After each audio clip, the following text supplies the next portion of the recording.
Indonesia telah mencapai kemajuan yang signifikan dalam mengurangi kemiskinan selama beberapa dekade terakhir. Namun kemiskinan masih tetap tinggi, terutama di daerah pedesaan dan wilayah timur Indonesia. Kemiskinan adalah masalah kompleks yang disebabkan oleh berbagai banyak faktor. Ada faktor ekonomi, sosial, dan politik. Memahami akar penyebab kemiskinan sangat penting untuk mengembangkan kebijakan yang efektif untuk mengatasinya. Penyebab kemiskinan yang ada di Indonesia itu sangat banyak sekali. Namun, fokus kita sekarang adalah fokus kepada personal yang dapat meningkatkan jumlah kemiskinan yang ada di Indonesia. Bagi banyak keluarga di Indonesia, biaya pendidikan menjadi hambatan utama. Meskipun pendidikan dasar sudah gratis pada dasarnya, tapi masih ada biaya pendidikan lain yang harus dikeluarkan, seperti transportasi, buku, seragam, dan les tambahan. Nah, untuk keluarga yang semisal hidupnya dalam kondisi ekonomi terbatas, hal-hal seperti ini bisa sangat membebani. Akibatnya, anak-anak mungkin tidak bisa melanjutkan pendidikan lebih lanjut, atau bahkan harus berhenti sekolah karena harus membantu orang tuanya untuk mencari nafkah. Akibat kurangnya pendidikan dan keterampilan, individu dengan pendidikan dan keterampilan yang rendah pastinya akan sulit sekali untuk mendapatkan pekerjaan yang layak dengan upah yang memadai. Dan ini akan menjadi sesuatu yang sulit bagi kita untuk keluar dari lingkaran kemiskinan. Kita bisa melihat perbandingan antara orang-orang berpendidikan dengan orang-orang yang tidak berpendidikan. Dari segi keterampilan, orang yang berpendidikan, mereka lebih baik dalam membawa diri dan lebih baik dalam berpikir kritis. Orang-orang yang tidak berpendidikan, mereka cenderung memiliki pikiran yang terbatas dan tertutup. Dari segi dunia kerja, orang-orang yang berpendidikan dengan orang-orang yang tidak berpendidikan, mereka yang berpendidikan cenderung lebih mudah untuk diserap di dalam dunia kerja. Permisalannya adalah ada pada syarat-syarat dalam lowongan penerimaan kerja yang berfokus kepada orang-orang yang berpendidikan. Semisal diutamakan orang yang S1, diutamakan orang D2, D1. Memang tidak bisa dipungkiri, skill seseorang itu tidak bisa ditentukan oleh perkuliahan. Namun, orang-orang di luar sana cenderung lebih percaya kepada orang-orang yang berpendidikan. Semisal S1 akuntansi, walaupun sebenarnya orang biasa juga tidak bisa diremehkan jika dia memang mempunyai skill akuntansi yang bisa diandalkan oleh perusahaan. Tetapi orang-orang yang berpendidikan, mereka cenderung lebih dipercaya daripada orang-orang yang tidak berpendidikan.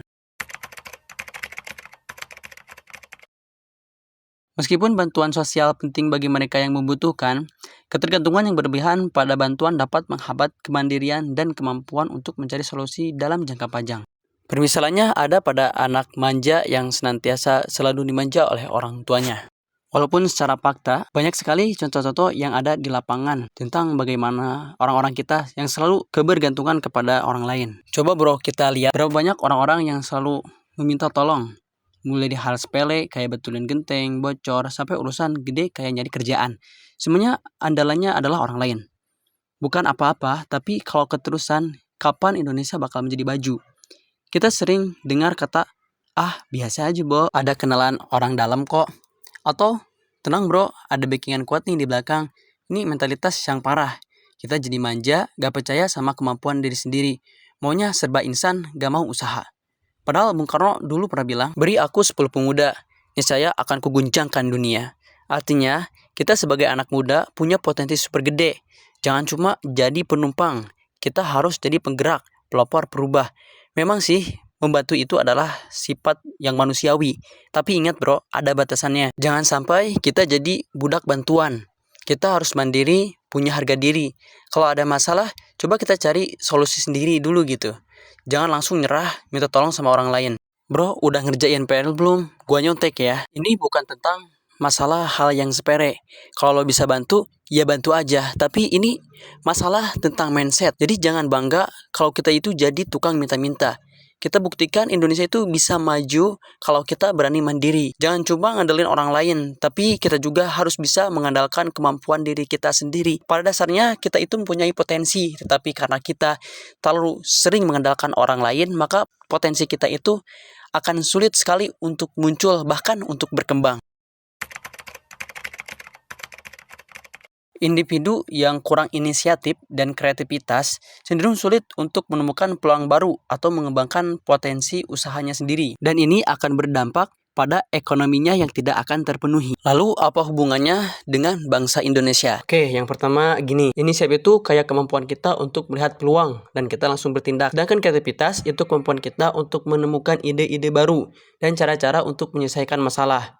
Nah, kalau kita kurang dalam dua hal ini, bisa jadi masalah besar buat diri kita, apalagi buat bangsa. Contoh sederhananya kayak gini, misal kita punya teman yang pengangguran. Dia tiap hari cuma ngeluh gak ada kerjaan. Padahal sebenarnya banyak peluang yang bisa dicari di sekitarnya. Tapi dia gak punya inisiatif untuk mencari informasi lowongan kerja atau mencoba keterampilan baru. Dia juga nggak kreatif, misalnya dengan mencoba membuat kerajinan tangan untuk dijual. Nah, kalau orang kayak gini banyak banget lah di Indonesia. Ya susah juga gitu buat negara kita nanti. Dan dampak yang lebih luasnya adalah ketika kita kurang inisiatif dan kreativitas, ini bisa bikin kita menjadi orang malas, kurang produktif, dan akhirnya tidak cukup untuk membuat negara kita ini bisa maju.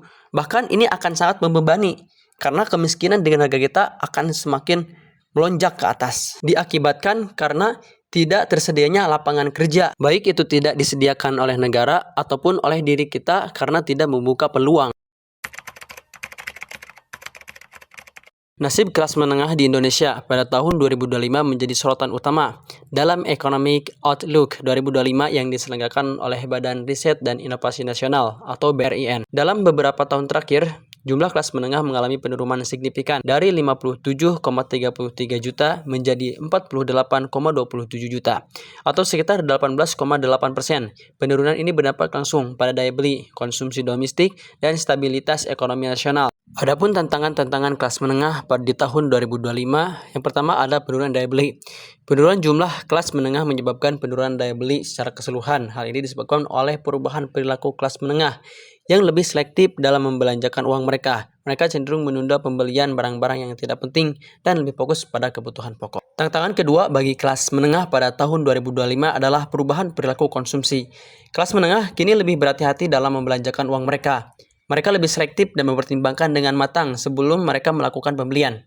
Hal ini menyebabkan penurunan pada sektor konsumsi, yang merupakan salah satu pendorong utama untuk bertumbuhnya ekonomi yang ada di Indonesia. Kemudian, perlambatan pertumbuhan ekonomi. Penurunan daya beli dan perubahan perilaku konsumsi dapat menyebabkan perlambatan pertumbuhan ekonomi secara keseluruhan. Hal ini disebabkan oleh penurunan permintaan barang dan jasa dari kelas menengah, yang merupakan kelompok konsumen yang signifikan di Indonesia. Ini bisa diakibatkan yang pertama karena inflasi. Inflasi yang tinggi dapat menggerus daya beli kelas menengah, terutama jika pendapatan mereka tidak meningkat sebanding dengan laju inflasi. Faktor kedua bisa dilihat dari pertumbuhan ekonomi yang lambat, karena pertumbuhan faktor ekonomi yang lambat dapat menyebabkan penurunan pendapatan serta kesempatan kerja bagi kelas menengah. Kemudian yang terakhir adalah kebijakan pemerintah. Kebijakan pemerintah seperti kenaikan harga barang dan jasa serta perubahan regulasi lainnya dapat mempengaruhi daya beli dan kondisi ekonomi kelas menengah. Jadi kesimpulannya adalah ketika peluang pekerjaan tidak ada dan tidak disediakan oleh pemerintah, maka sebaiknya kita berusaha untuk menjadi orang yang membuka pekerjaan bagi orang lain. Jadi gimana menurut teman-teman semuanya?